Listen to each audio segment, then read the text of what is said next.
Thank you, Michael, Minister Kellogg.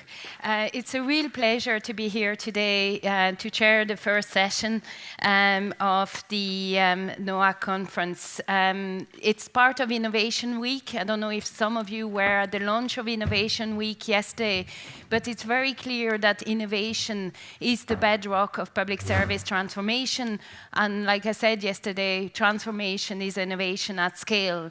And sharing good practice, celebrating accomplishment is really critical to really scale up innovation. The local government sector has been at the forefront of innovation. My own role in Deeper is to, with the team, lead the agenda, set the policy, making innovation real, the civil service renewal framework, the public service transformation framework, and then provide the platform and the tools to support all of you to innovate in your own organization. And you've really embraced it. One of the tools we have is the Public Service Innovation Fund that's being launched tomorrow. Every year, we get great numbers of applications from local authorities. Actually, 2 of the projects in this session benefited from the fund in the last couple of years. Generally, local authorities have benefited for 25% of the fund to date. Over $500,000 has been given to innovation to local authorities. And then the scaling of those has been great afterwards. The ability to share across the 31 local authorities has been great. Likewise, we know that most local authorities have their own innovation strategy and plan based on the innovation wheel. I know they've been in touch with the team to get scorecard, and it's been at the forefront, which is great, and I encourage you to continue. I'm told that 47 people are listed as innovation representative on the network of 2,000 members. 302 of the innovation network are also from local governments. So it's very clear that you've grabbed innovation with both hands, and events like today are great. So I'd like to introduce you to the first speakers with Ruth Buckley, who is Chief Information Officer of Cork City Council. Ruth is going to speak to you about the importance of collaboration, I think, as part of the Irish local authorities sharing cyber information. And if we learn anything about yesterday's conference around innovation, is that collaboration is key, and a great stride were done in the area to tackle a key risk of cybersecurity. So Ruth, I'm told you 15 minutes. ISACs. What are ISACs? Information Sharing Analysis Centres. Big long word. I'm Ruth Buckley. I'm Chief Information Officer for Cork City Council, but I'm also Head of Information Systems. And basically what we do is we're responsible for digital transformation, big words. And for the last 20 years, what we've really been doing is making sure that we're enablers. We provide you with a safe and secure environment so you don't have to think about it. But we have problems. We've got some big problems. Challenges, really. Not least the flicker. Anyway, so when you're starting out to run a project, you look at the context, and we're going to deeper with something that you want them to fund. There has to be a solution that you're offering for a problem, an existing problem, and ours is environmental. On the left-hand side in the red, every one of you here, if cyber is not in your top 3, I'd be amazed. It's 24/7. And what we've seen in the last 5 years is that the level of sophistication and evolution is incredibly high because the business model, folks, is working. It's proven. Ransomware is a very effective way of extorting money from organisations, as we know. I was hugely impressed with the way the HSC handled it, and it set a real benchmark for Ireland Inc. We don't pay ransomware, and I think that's very correct. Very brave and very correct. But if you're in a public service and somebody's screaming at you because you're down and you're down for weeks and you don't know the full facts, you don't know when you're back, you're under massive pressure. Social media alone is going to strangle you alive. So on the left-hand side, you see what we're dealing with, and also it's ubiquitous. It's 24/7, it never lays up. We had a fantastic presentation from the Scottish EPA recently. They were attacked Christmas Eve. They had been inside their network for weeks. Then they attacked them again, St. Stephen's Day, when people came in to try and recover. And this went on for weeks and months. And 2 years later, they still haven't fully recovered, and it's cost them 5 million. They didn't pay the ransomware. On the right-hand side, cyber insurance. Well, we were one of the first local authorities, Cork City Council, to actually take out cyber insurance in 2018, thanks to our very foresight, the foresight of our head of finance, John Hallahan. That has doubled in 4 years, and the cover has halved. Not halved, actually, it's dramatically contracted. I would like to test it in certain scenarios. At last week's Cyber Summit in Dublin, the spokesperson for 2 of the children's hospitals said that during the HSA event, their cyber insurance, basically they haven't renewed it. Didn't work. So do you really want to be trying to rely on something that is unproven? And this is evolving. This is incredibly new and relevant. And I have seen personally, we've all seen it, the number of alerts, the amount of information has grown exponential, not least because of the actors involved. So what's an ISAC? So ISAC is basically a community. It's very well established in the States for the last 15 years. President Obama actually passed legislation about 15 years ago. And those motifs up there are from ISACs, very well established. Now, the focus was on critical infrastructure. You all remember what happened to Colonial Pipelines there and how effective that was. One attack. And a lot of these are jurisdictional malware products. And what happens in the Wild West when you put something out like a virus or a malware? It gets colonized. Other people take it over and they tweak it and they make it more effective. So what these sectors have done is they've come together, and a sector is a really logical entity if you think of it, because common third providers, common threat landscape, common regulation, you have a lot in common, so you have a very familiar threat landscape. And these organisations have got together, and in particularly in finance, very strong in finance, because before I joined the public sector, I worked in the financial services, and they were paranoid about security even then, because that was their gold standard. If you're going to give your money to somebody, it has to be secure from all sorts of perspectives. So they've always been good at this because it's in the culture, it's in the DNA.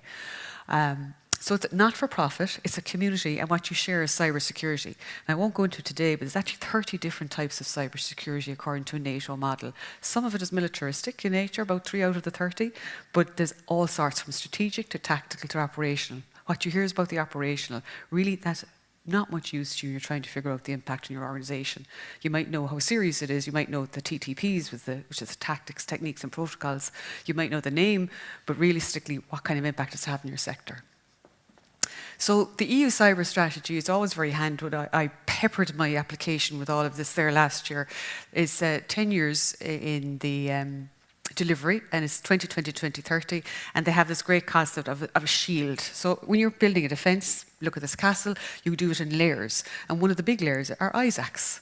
And ISACs are seen as a they're trying to push the ISAC model around Europe, and the United States is one of the reference models. But the Dutch have been using ISACs since 2006, and I think they're members of NATO, and I've seen a correlation between membership of NATO and the level of sophistication in the cyber defence of the country. Now, this is a really good model. It's quite new. It's 2020, and this is the basis for our innovation, our project. We've taken a model which has worked really, really well and been published and proven by the Dutch, and we've applied it to the Irish local government sector. Remember, I use the word sector because the sector is the entity. The key collaborators, well, the HIS, these are my peer group, my colleagues. They're front and centre because we're the people who last Friday night, was it Friday night or the Friday night before? 7 o'clock, we're the ones who got the cyber alert about the latest, except, you know, and straight away we're ringing people who are at football matches with their kids because the compromise indicator was really high. It had a CVS level of 9.6 out of 10. Now, luckily, we weren't impacted, but we're the people. Who are you going to call?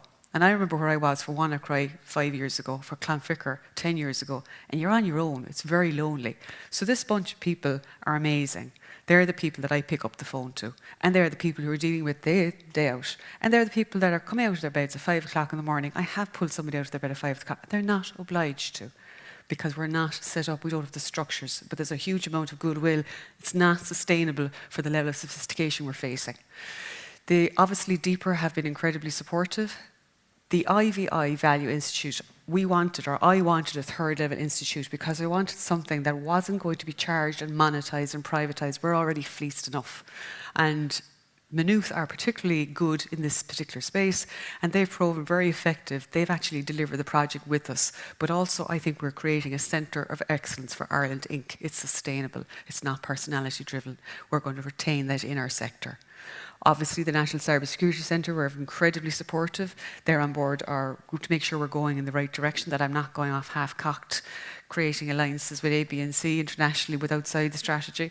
And then, of course, LGMA, our own central hub of coordinating. So we had those 5 people, and in fairness, they had about 24 hours to make up their mind on an obscure email from yourself before I submitted, and they all bought in. Milestones, not going to go into it here, but this is what Maynooth has delivered for us. We've done seminars, very powerful afternoon. We had 40 people from around the sector on a seminar with the Dutch ISAC and the multi-state ISAC from New Jersey in the States. Very effective, very powerful. I'm sure they were saying, what is she doing? And they turned out with a goodwill to yours truly, I suspect. Very supportive people. But I could see, like, what's an ISAC? But when they came away from this seminar, they, oh, okay, I get it now. They could actually see the exemplars. The Dutch told us it takes at least 2 to 3 years to get one up and running. The guy, you couldn't make up the name, this guy, Axel Rose, big black t-shirt with red roses on it. His name is Randy Rose. You can't remember like that. The multi-state ISAC from New Jersey was fantastic. And they're at it 15 years and is subsidised by the federal state. The 3 deliverables for any good project. What are your deliverables? Quantifiable and qualitative. So the first one, establish the first Irish ISAC, and Irish local government has done that. We actually have our own ISAC now, and we've actually tested it in live on a cyber breach, which I'm going to tell you about. The second is to go to level 1 of the Dutch model. Again, we're taking that model. It has 5 competencies, and we wanted to reach 3 out of level 1. We've done that, and we've excelled with the help of all the stakeholders, particularly Maynooth and the people around the country who turned up. And finally, we're well on our way to creating a national centre of excellence in Maynooth. So this is something that can be shared with other sectors, private and public, and that is in the EU cyber strategy. A recent cyber event. We had our first ISAC meeting last August. It was unplanned, and as you do on a Monday lunchtime, one of my colleagues got a fairly benign email from a third-party vendor. Many of you, whether you know it or not, your websites have services, and the services are actually provided by third parties, cloud. Small SMEs sometimes, big multinationals other times. But to the subscriber or to the citizen, they go on the website and it might be a public consultation. It could be an event alert. I want to be informed of any planning application that happens in my region. You sign on, you give in your user ID, you give your email address, certain personal information, and you've signed up. There's at least a dozen of these services. They look and feel like Cork City Councils or Dublin City or Fingal or Laois. They're not. They're actually a third party that we've gone to tender, we've gone through a dialogue with, we've signed a contract, and we're assuming they're keeping it safe. Bottom line though, we're the data controller, they're the processor, we're in the hook if anything happens. And we discovered that one of our third party, we call them Organisation X, Organisation X said, look, we've noticed something funny Monday afternoon. We're not sure. And that's very typical of a cyber event. Anybody who tells you, we know this, it's very unusual. It often takes days to figure out what's going on because people just notice suspicious activity. So I knew there was about 5 other local authorities who use this product. And I picked up the phone to one of them and I said, Tommy in Dublin South, one of the events has been around as long as I have. You could pick up the phone and say, Tommy, what's going on there? And he goes, I don't know anything about this. No one's told me. He didn't know anything. So Tuesday, we pulled about 3 or 4 people together for our other local authorities that we knew, and Tommy sat in it because obviously if you're running a service that potentially is a breach, you may have to explain that to your own providers or your own customers. And then it became clear this was evolving. We still didn't have a lot of facts. And I had management team on Tuesday. I'm one of the few HIS who are actually on the management team. And my chief executive asked me a very simple question, Ruth, how does this impact the sector? Pardon me. How does this impact the sector? And I said, I actually don't know who else. I think there's about 7 out of the 31 local authorities using this. She said, do we need to stop the service? Very good question. Should you pull it off? Have we lost data? Couldn't answer that because they couldn't tell us that they'd lost data. They saw a small trickle of a data flow out, but not the kind of gigabytes they would expect. So anyway, on Wednesday, I spun up the ISAC. When I say I spun up, I rang around a few colleagues, said, lads, this isn't looking good. Said, yeah, we're not getting the kind of cohesive information we need to handle here. So we luckily got we got the vendors to agree. They didn't really have much choice, but in fairness to them. So I sent around to all the HIS, no, it wasn't just me, I emailed all the 31 to say, look, meeting this afternoon for an hour, bring your data protection officer. I would recommend you bring one other person to this. Obviously, this is highly confidential, and we're going to be briefed by organisation X. After that hour, we came away with a handle on things. Number one, out of the 31 local authorities, we discovered 19 were using this service. 19. We discovered from Cork City Council, we had 4,500 subscribers, potentially 4,500 data subjects. We discovered 7 local authorities' portal had this injection of a script. It's a piece of code that you do not want there. Luckily, by Wednesday, the vendor was able to determine, to our satisfaction and to theirs, that the script had been executed in one local authority only. So one local authority had been the subject of an attack. And what this particular attack was, it was a phishing attack in that they came in, they ran the script, they harvested 2 pieces of personal information for all of the data subjects, the user ID and the email address. And they used that valid email address, which is very valuable. They normally have to buy it on the dark web. And they created a false phishing attack, which was basically a request for funding from Netflix. Did up a very nice mock of Netflix, came out from this portal, from a local authority portal, and it went out to I'm not sure, was it hundreds or thousands of email addresses. So that local authority was obliged to go to the Data Protection Commissioner, and it was all done within 72 hours of the notification, which is the legal obligation. The rest of us then were able to understand how we could actually defend our actions. So we didn't have to spin it down. We could prove there was no loss.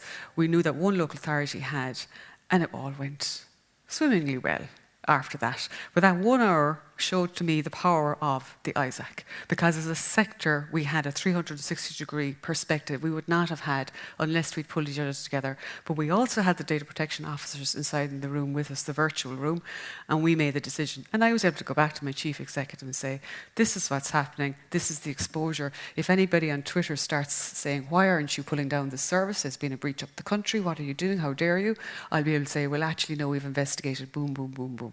And more importantly, we've fulfilled our obligations under data protection. So look, finally, I'm trying to make sure this the 10 minutes or the 15 minutes. Finally, the future is promising. We're just starting on this journey. I think it's inevitable that it will grow and evolve. There's a level 2, level 3. We've already had a request from the EU ISACs organisation to see, would you like to partner in future collaborations? Absolutely, of course we would, particularly if there's EU funding. And finally, we're going to be in a very good position because ENISA, which is the EU Cybersecurity Agency, are bringing out new legislation. Now, you all know the revolutionary impact that GDPR had on us. Well, NIS2 is quite likely, it's entirely possible, we don't yet, it's up to the government, that local authorities will be brought into the definition of critical infrastructure providers. And if we are under NIS2, we will have even more bigger obligations to manage and protect. We have reservoirs of personal and sensitive data. When you think of our housing applications, when you think of disability grants, when you think of all those reservoirs, not putting aside the amount of subscribers we have for these new cloud services, which we're all embracing. And it's part of government policy. Thank you very much. Thank you, Ruth. I think it was a great example of not only collaboration, but also the ability to learn for international good practice, apply it in Ireland, and watch out for each other's back in the process. So thanks, Ruth, for that.